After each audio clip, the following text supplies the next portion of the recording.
ঈদের দিন যে 7টি কাজ করার মধ্য দিয়ে আপনি সম্পূর্ণ দিনটি ইবাদত হিসেবে গণ্য করতে পারেন, চলুন দেখে আসি।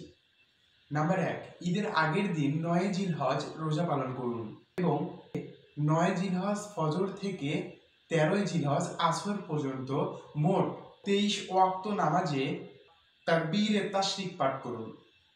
নাম্বার 2, ঈদের দিন সকাল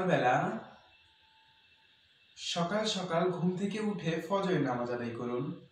নামাজ শেষে টুকিটাকি কাজ সেরে সুগন্ধিযুক্ত সাবান ব্যবহারে গোসল সেরে নিন। গোসল সেরে সাধ্য মোতাবেক পোশাক পরিধান করুন। নাম্বার 3, তাকবীরে তাশরিক পাঠ করতে করতে ঈদগাহের উদ্দেশ্যে রওনা দিন। নাম্বার 4, ঈদগাহে পৌঁছে নিজ আসন গ্রহণ করে ইমাম সাহেবের বয়ান মনোযোগ সহকারে শ্রবণ করুন।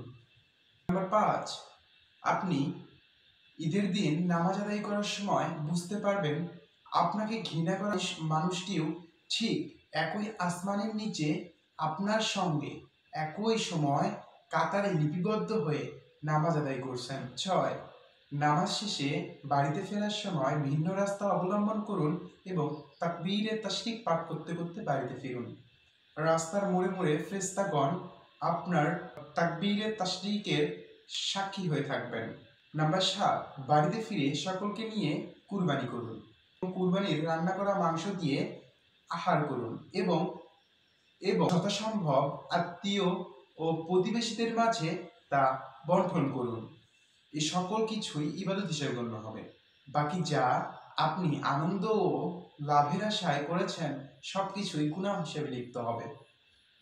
যেহেতু আপনি সম্পূর্ণ ভিডিওটি দেখেছেন, সুতরাং আপনি একজন দিনদার মুসলমান। আপনি 5 ওয়াক্ত সালাত আদায় করুন এবং উত্তম চরিত্র গ্রহণ করুন। আপনাকে পিপি ব্রাদার্স বিনোদনের পক্ষ থেকে অগ্রিম ঈদ মোবারক।